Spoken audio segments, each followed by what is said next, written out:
Saludos, buenas tardes, amados amigos. Ah, en nombre del Ministerio de Cultura de la República Dominicana, les damos la bienvenida a este conversatorio con el escritor Víctor Saldaña a propósito de las vanguardias de América Latina. Un tema que bien pudiera parecer lejano, sin embargo, sus repercusiones en la literatura actual son todavía notables. Saludamos a Víctor. Víctor, ¿cómo va la vida por ahí? ¿Cómo estás?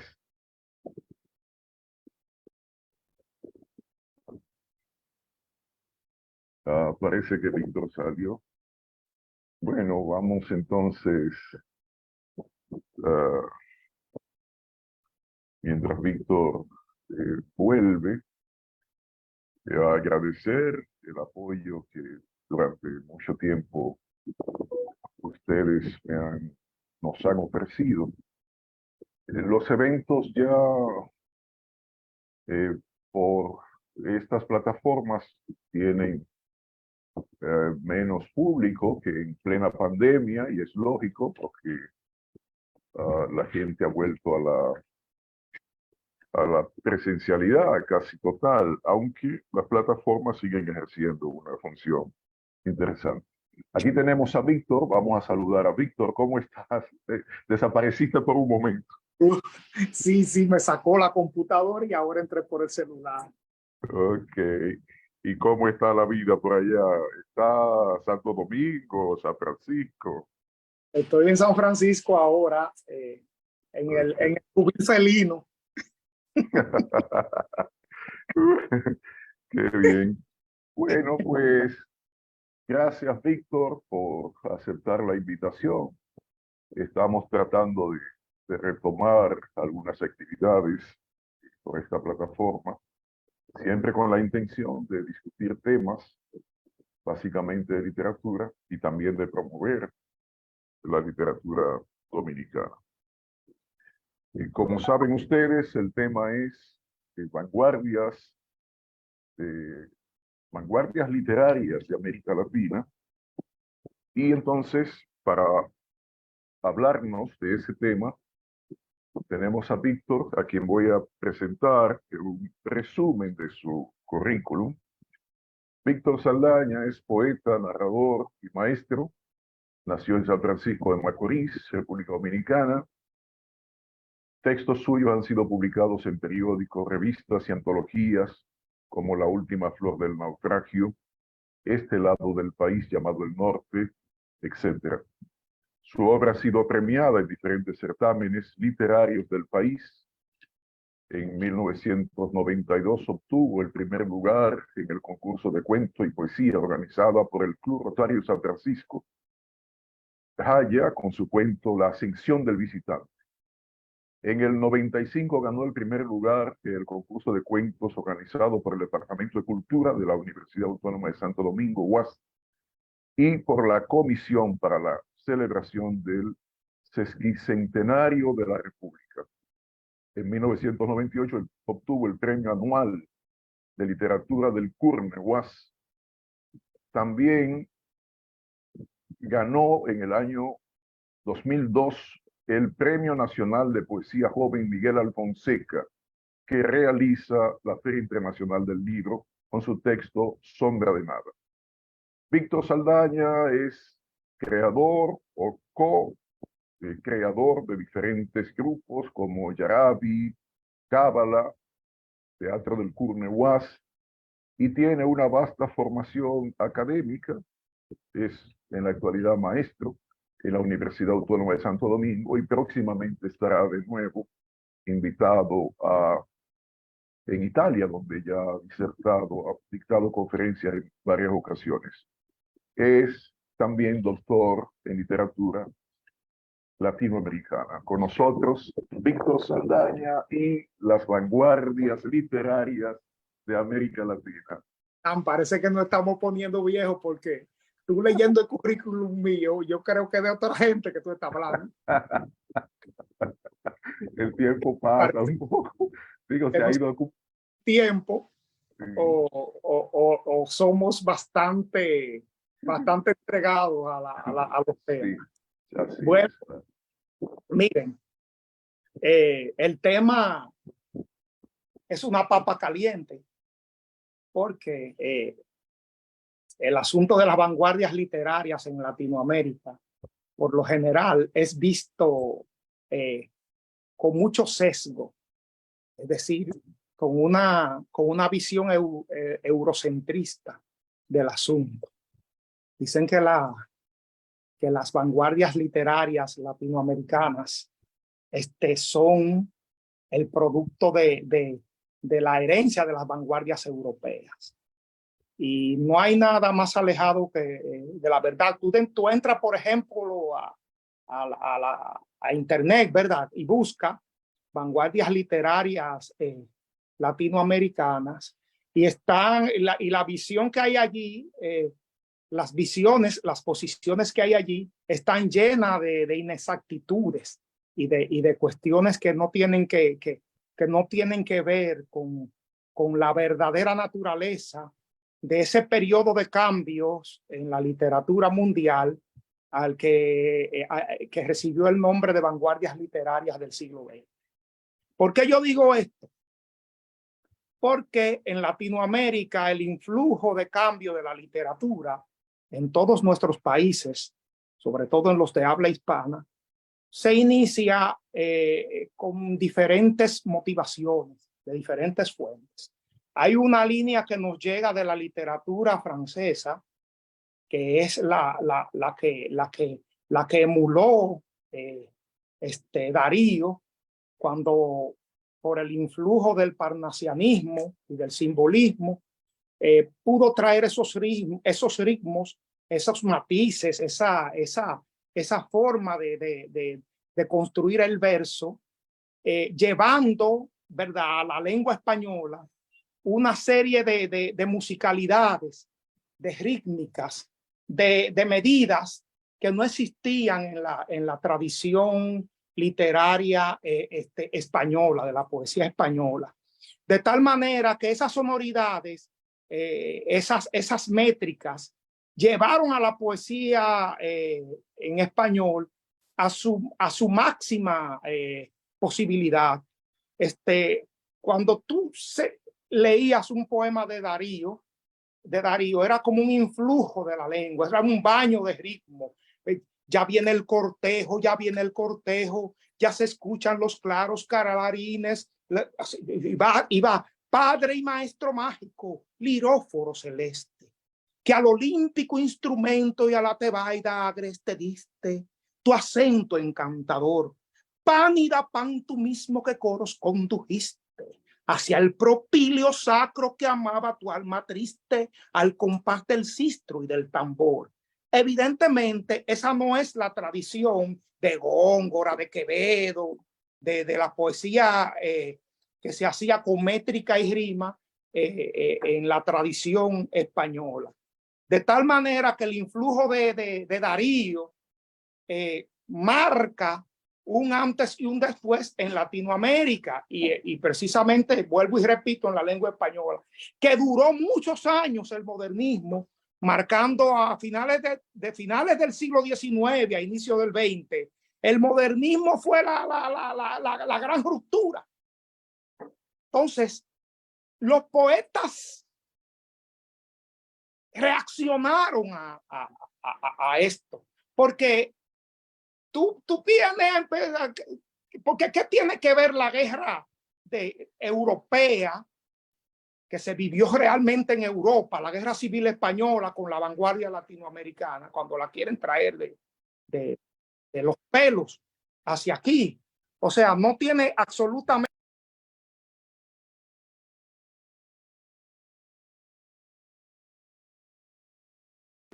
Bueno, Víctor ha tenido problemas con la conexión, entonces vamos a esperar un momento para continuar escuchando. Él, como ustedes han podido oír, estaba situando ¿no? El surgimiento de las vanguardias latinoamericanas, y ponía como trasfondo el final del siglo XIX, inicios del siglo XX, con la producción del modernismo que ya, de algún modo, como ha señalado don Pedro Enrique Sureña, significaba una especie de independencia intelectual de América Latina. Entonces, Víctor también estaba ya ubicando en el contexto de la Primera Guerra Mundial, que ya sí es el verdadero trasfondo de las vanguardias. Un poquito antes, como el futurismo, con Marinetti, y durante la guerra, y especialmente después, con la mayor cantidad de esos movimientos. Entonces, mientras ya Víctor ha vuelto, perfecto, vamos a escuchar cuando tengamos la imagen. Víctor, yo estaba, mientras Sí, saliste, yo estaba ubicando al público, repitiendo lo que tú habías ya comentado, el contexto final del siglo XIX, inicio de XX, con el modernismo, la influencia del parnasianismo en Darío, el simbolismo, y luego ya tú estabas en el contexto de la Primera Guerra Mundial. Ahí sí, lo dejaste. sí. Por cierto, los críticos, los historiadores de la literatura, enmarcan el surgimiento de la vanguardia a la Primera Guerra Mundial, a la situación económica, a la situación social, a la situación política. Pero a mi humilde modo de ver, suelen vincular también las vanguardias latinoamericanas a ese asunto de guerra que hubo en Europa, con la Primera Guerra Mundial, luego con la Segunda Guerra Mundial. Y pienso que las vanguardias latinoamericanas tuvieron una naturaleza distinta. ¿Y por qué lo digo? Por la sencilla razón de que las vanguardias literarias, las mismas europeas, empezaron antes que la Primera Guerra Mundial.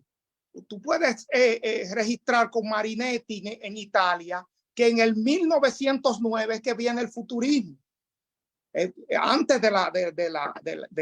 mucho antes de la Primera Guerra Mundial, y luego en el contexto posterior a la Primera Guerra Mundial es que en los años 20 viene el dadaísmo, el surrealismo y todos los ismos que se le agregaron posteriormente. Aquí en Latinoamérica, sin embargo, las vanguardias no llegan de diferentes rutas. Por ejemplo, mientras Apollinaire estaba escribiendo los caligramas allá en Europa, resulta que en la misma época, y quizás antes de esa época, ya José Juan Tablada en México estaba escribiendo caligramas. Y tú registras caligramas escritos por José Juan Tablada desde 1914, antes que Apollinaire. Y registra cómo José Juan Tablada en México introdujo el asunto del haiku al español, que realmente él como él fuera un vanguardista. Y te puedo decir que aquí el creacionismo de Vicente Huidobro sale en el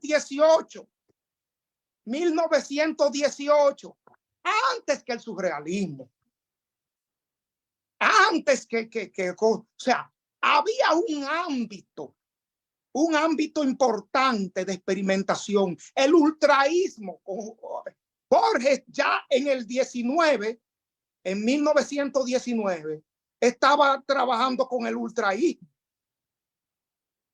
O sea, y las publicaciones ultraístas del mismo José Juan Tablada, que también se plegó al ultraísmo, ¿verdad?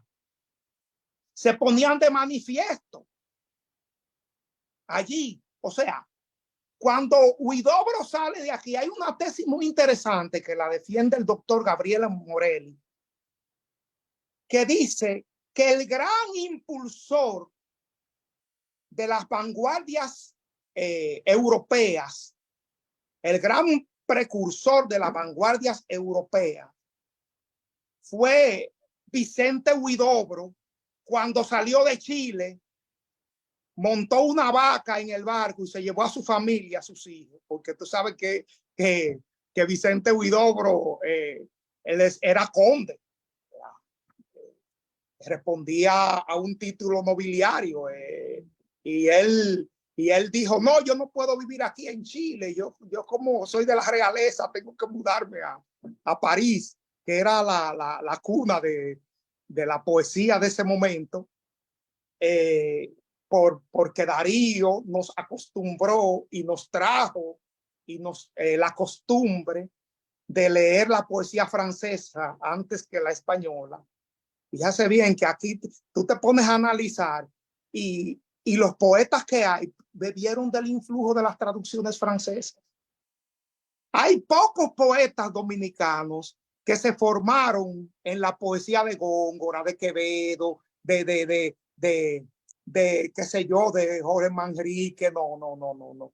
Aquí tú le preguntas, empezaron a leer a Baudelaire, a Rimbaud, a Mallarmé, qué sé yo, a Gerald de Nerval. O sea, es una tradición muy marcada, la nuestra, por la poesía francesa. Y ese influjo, bueno, viene a desarrollar lo que somos nosotros poéticamente, que hubo como un sigma con el asunto de la tradición española a principios de siglo.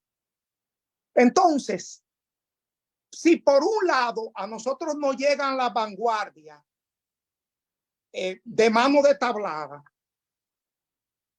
en los mismos años que está surgiendo el surrealismo, en el mismo tiempo que está surgiendo el surrealismo, aquí en República Dominicana nace un movimiento literario de vanguardia también, que se llama el postumismo. Antes que se registrara el primer manifiesto surrealista. Entonces, necesitamos una visión más exacta de lo que realmente ocasionó las vanguardias latinoamericanas. Y para mí, con Octavio Paz, digo que ese influjo de la vanguardia nace con los romanticistas. Y para mí, al igual que para Octavio Paz y otros, es el surrealismo el cargo de cultivo, en donde se coció la rebeldía. Se coció la rebeldía de los parnasianos, se coció la rebeldía de los simbolistas, se coció la rebeldía en todos los niveles de las vanguardias latinoamericanas. Fijémonos que a nivel de registro, la primera vanguardia como tal, el primer movimiento de vanguardia latinoamericana como tal, es el creacionismo. El creacionismo ya estaba publicando desde el 1917 y ya tenía su manifiesto del poeta como un pequeño Dios, que era una idea que andaba flotando entre los románticos, que veían al artista, al creador per se, como un pequeño Dios. O sea, si yo creo el poema, si creo, creo un mundo, Al igual que Dios nos crea a nosotros, nosotros creamos un mundo en el libro, en el poema, en la poesía. Por eso Huidobro decía, no escribir la flor, sino no escribir sobre la flor, sino hacerla florecer en el poema. De ahí que viene la violencia contra la misma lengua. Es en Huidobro que viene la violencia que heredó Vallejo, que por cierto, cada década que pasa, Vallejo es el más moderno de nuestros poetas latinoamericanos. Fíjate que muchos grandes poetas latinoamericanos, incluyendo al mismo Neruda, tú lo lees y ya está un poquito viejito. Tú te pones a leer la poesía de Neruda y la sientes bien, que está envejeciendo. Y para no mencionarte a otros. Sin embargo, cada vez que uno vuelve a Vallejo, a pesar de la violencia con la sintaxis, a pesar de la violencia con la construcción de la palabra en sí, que viene de Huidobro cuando decía, ahí viene la golonchelo, ahí viene la golombida, ahí viene la golondrina, ahí viene la golondrina. O sea, darse prisa, que los planetas giran en el planetal. En el planetal.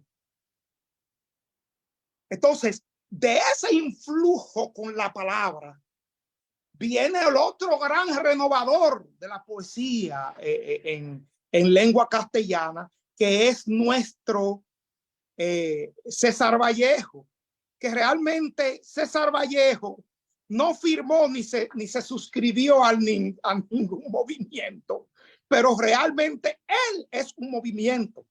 Él es una propuesta de rebeldía. Él es una propuesta realmente experimental, absolutamente experimental. Que no se bautizara, que no se construyera un ismo a partir de su obra poética es otra cosa, pero estaba allí. Y estaban allí otros movimientos importantes como el simplismo, el mismo simplismo,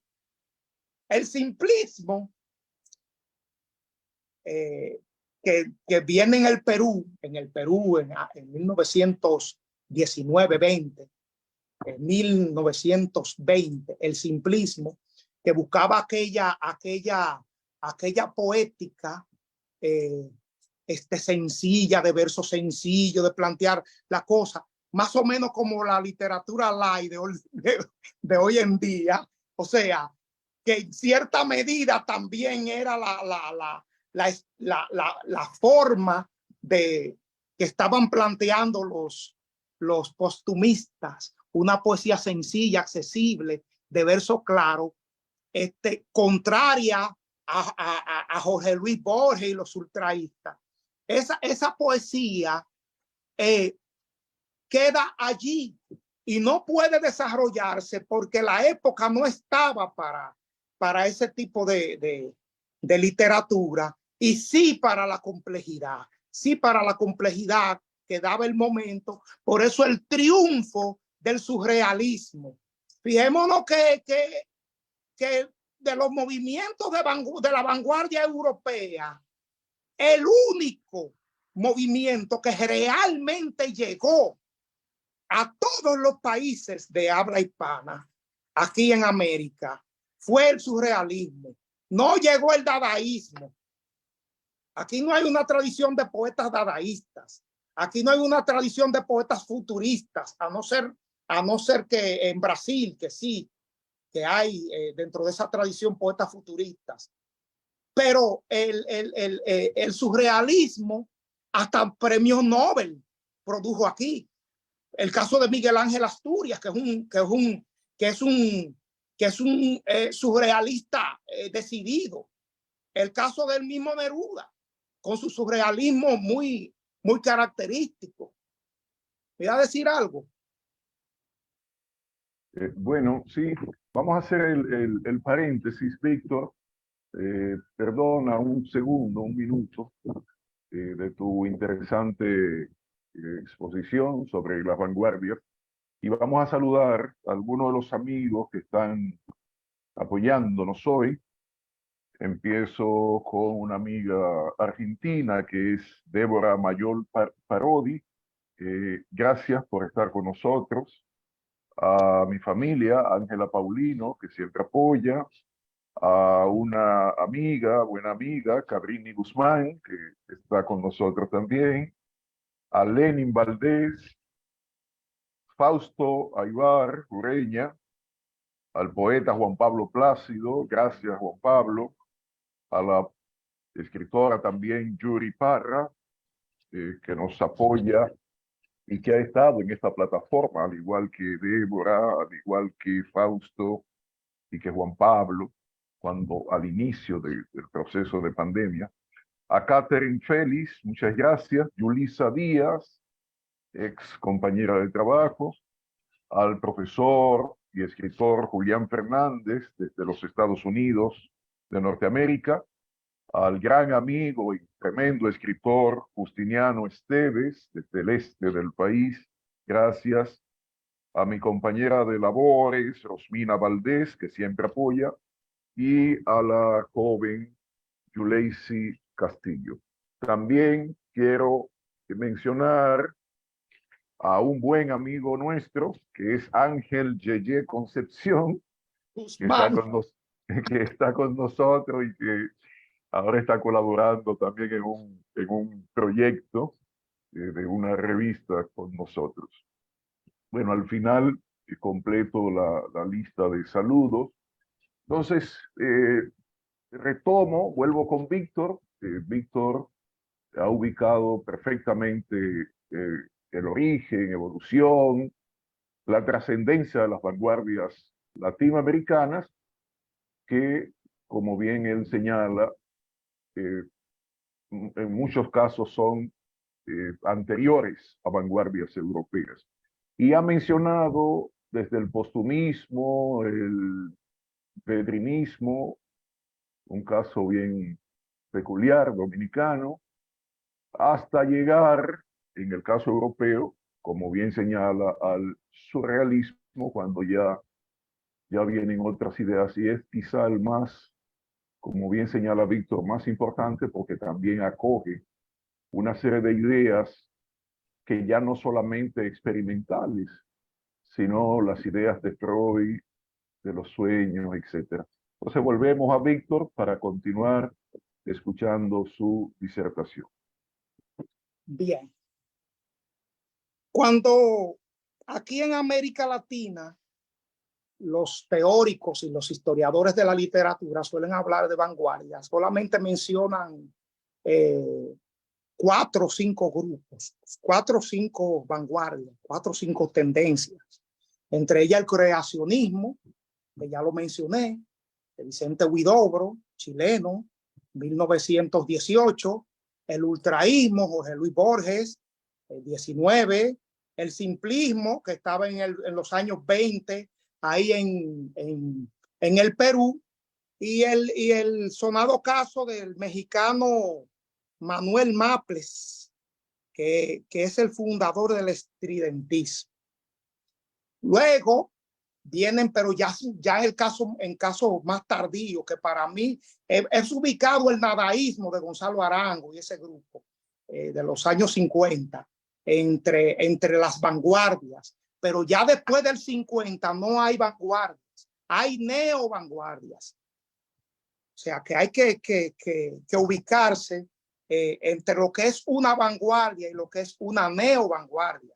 Las vanguardias surgieron, por lo menos las vanguardias literarias del siglo XX, en los primeros 50 años del siglo XX, valga la redundancia, y se desarrollaron hasta los años 50, 60.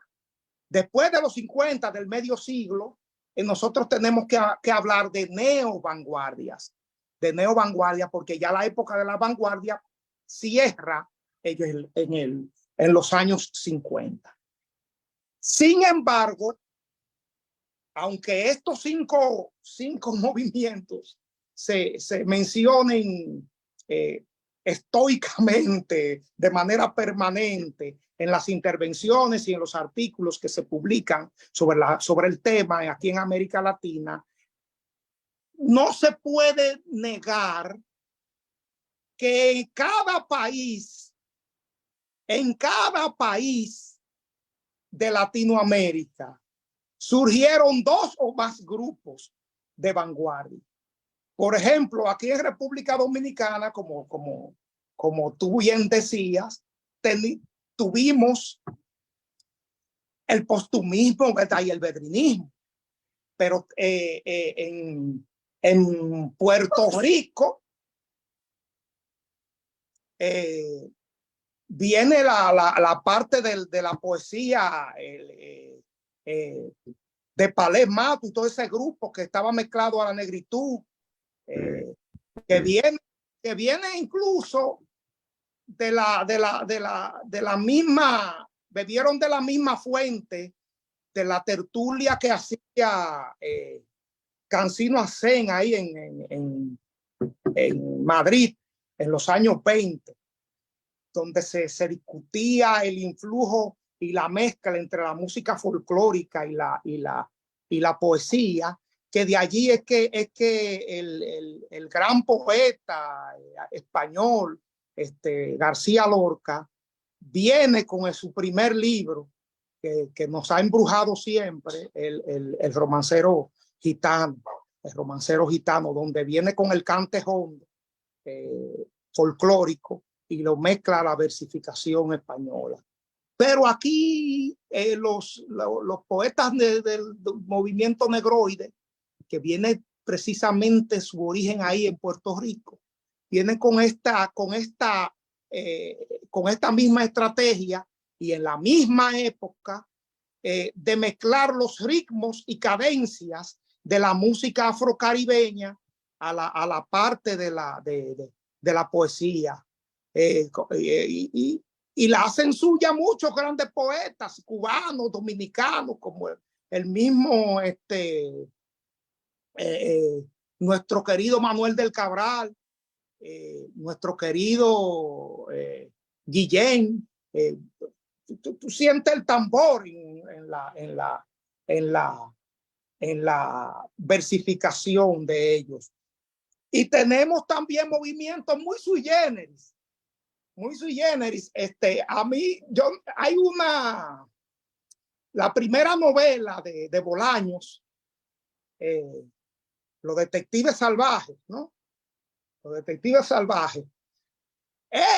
Inicia Bolaños contando la experiencia de cuando él llega de Chile a México, de su participación en un movimiento literario que crearon ahí en México y existió de verdad. Ellos tenían su nomenclatura para definir la estética de este movimiento con una hiperrealización de la cosa sensible. O sea, una exageración, es una hipérbole, una realidad hiperbólica, así como los ultraístas querían presentar una realidad hipermetafórica. Ellos buscaban, ¿no?, como estrategia de creación poética, no recuerdo el nombre del movimiento de Bolaño, de los Detectives Salvajes, pero me llegará a la cabeza. Ellos buscaban entonces una hiperrealidad y era una forma exquisita de buscar el verso. No obstante, estos movimientos literarios que se dieron en diferentes países aquí en nuestra América, en muchas ocasiones no escapaban del plano local. Hasta después que pasó el tiempo, mira cómo nosotros ya cuando nosotros empezamos a ver la experiencia argentina con Oliverio Girondo, entonces con Girondo y su búsqueda, mira cómo empezamos a ver la experiencia de búsqueda con con el brasileño, cuentista, narrador y poeta importantísimo, bueno, Guimarães Rosa, mira cómo cuando después de las décadas, porque en ese momento realmente para reconocer, ¿verdad?, el influjo no de toda la vanguardia europea aquí en América, pero sí del surrealismo. Sí, el surrealismo marcó aquí en Latinoamérica más que en cualquier otro lado. Tú encuentras en la literatura latinoamericana más poetas y escritores surrealistas que en cualquier otra región del mundo per cápita. No sé por qué el surrealismo, no te podría decir por qué se dio ese fenómeno, que después de los años 30,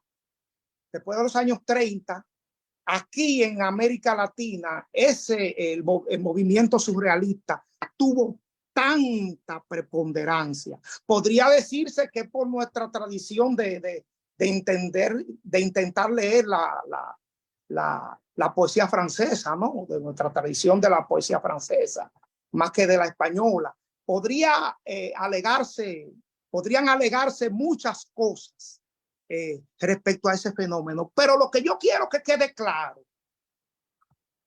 en esta exposición es lo siguiente. La vanguardia latinoamericana sucedió antes o al mismo tiempo que la europea. La vanguardia latinoamericana no son los grupos de la vanguardia latinoamericana, a mi modo de ver, a mi humilde modo de ver. Si quieren buscamos las fechas de las publicaciones y iniciamos un debate en ese sentido. Si uno busca las fechas de las publicaciones, de los manifiestos, ¿no?, y de los libros y cosas, tienen una naturaleza distinta a los que fueron los grupos de vanguardia en Europa. Claro, vuelvo y repito que después de los años 30, sobre todo el surrealismo, influyó bastante en lo que es la literatura latinoamericana. ¿Querías decir algo? Bueno, sí, Víctor. En los últimos 10 minutos, para que cierres cuando vayas a cerrar la exposición, hay una pregunta, hay varias, pero se resume muy bien con la de Fausto Aybar, que te voy a transmitir. Amigo Fausto, sí, un abrazo, Fausto. Casi de inmediato. Pero antes, ya en el último saludo a Giselle Paulino, mi familia, mi sobrina, Amanda la Antigua Parra, a Wendy Nina Chevalier y con ella toda la familia en España.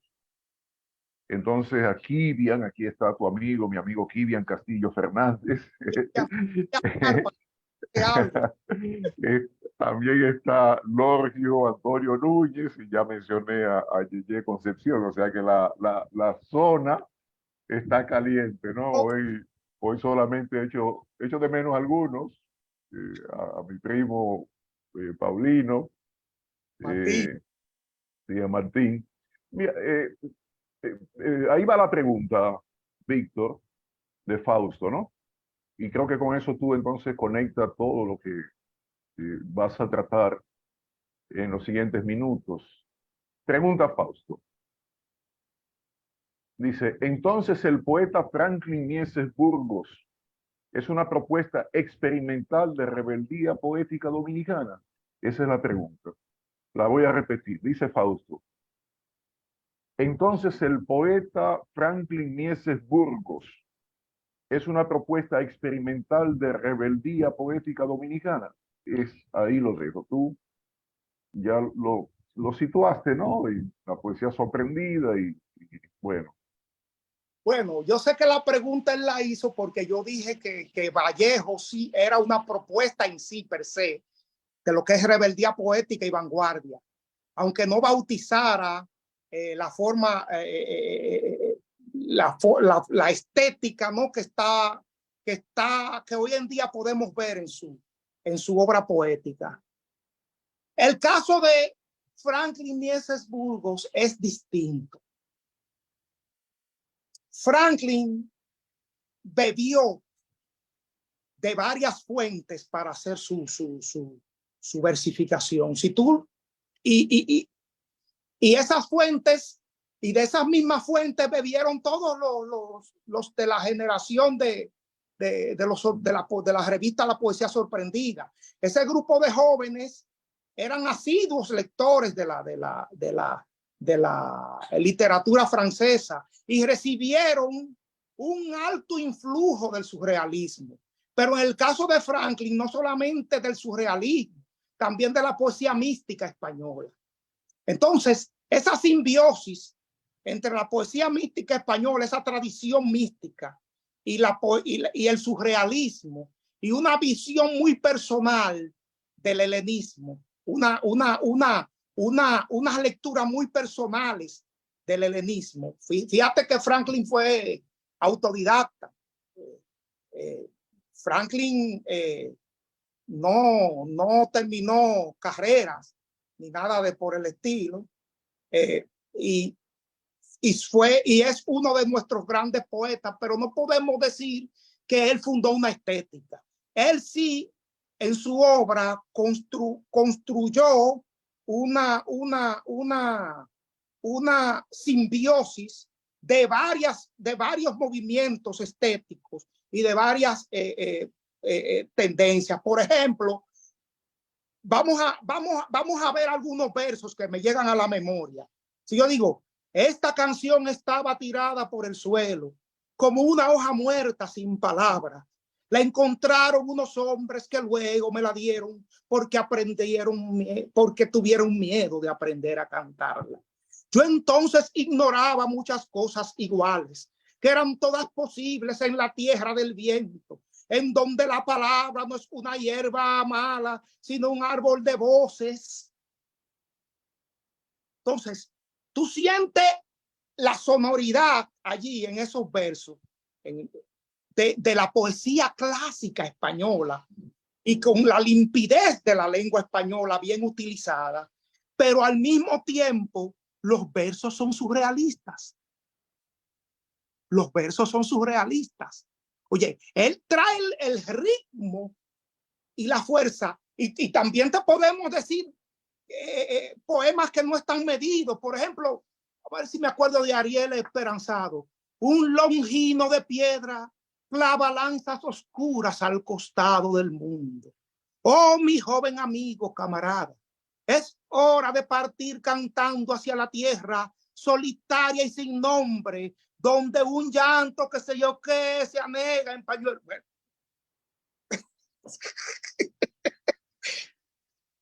Ahí se siente también la sonoridad de la poesía clásica española. Y se siente al mismo tiempo surrealismo y una formación helenística.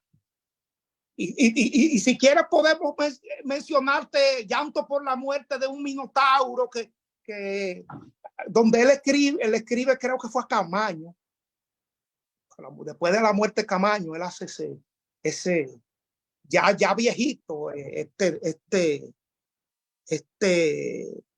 gran poeta dominicano. De todas maneras, que haya hecho esa simbiosis, que no sea una propuesta de rebeldía en sí, no quiere decir que no sea uno de nuestros grandes poetas nacionales, porque cada quien busca su voz a partir del influjo que le dan las estéticas que están aquí en el ambiente. Y por eso yo digo que los movimientos estéticos en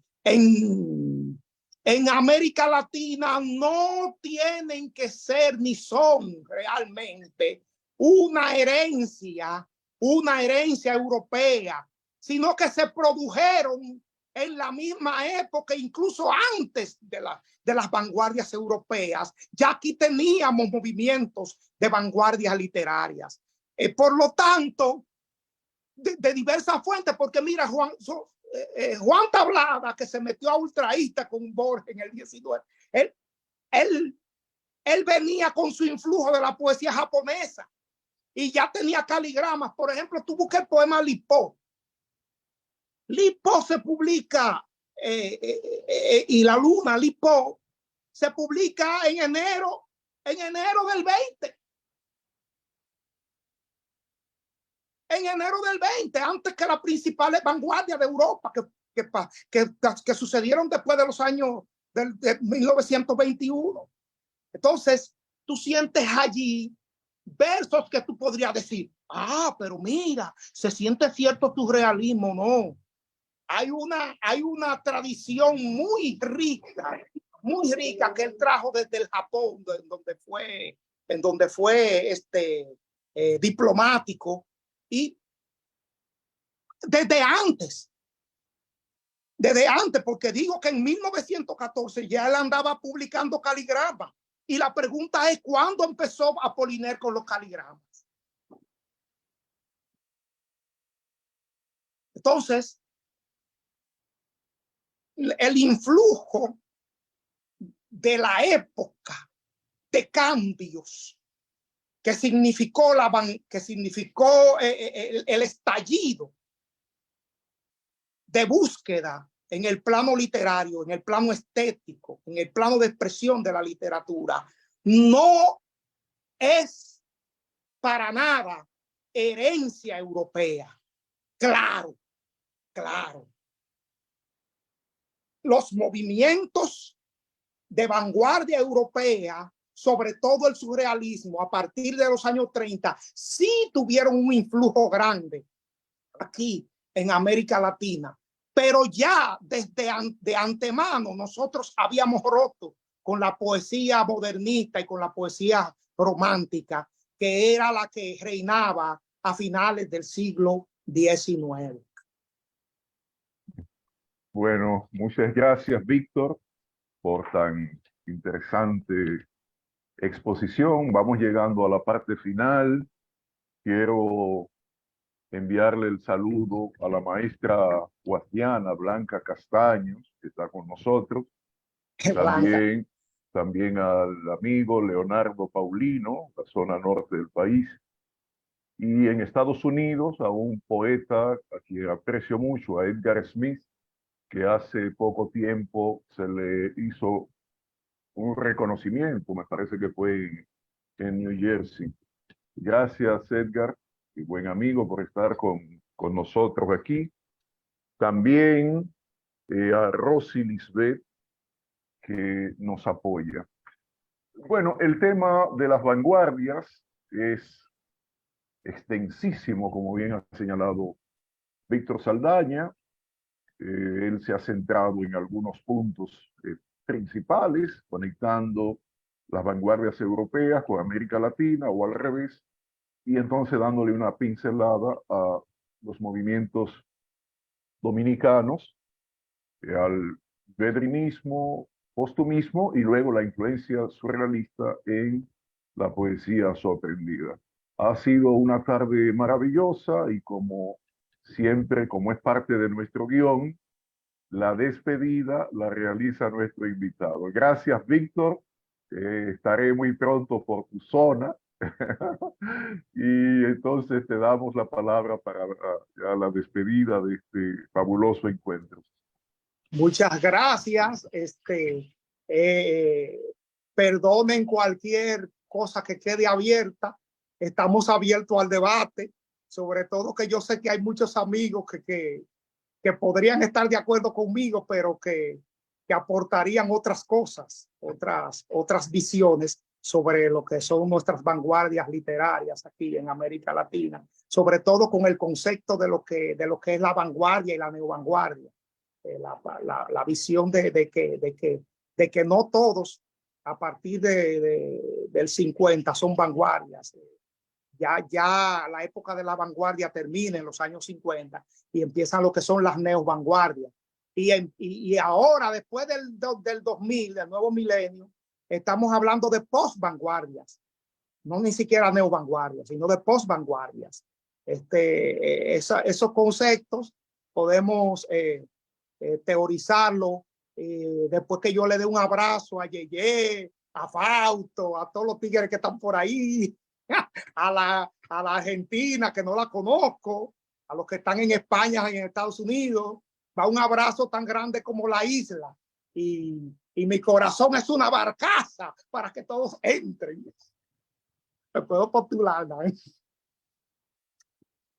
Víctor, sin ti se hunde ese país. Ok. Nos vemos, cuídate.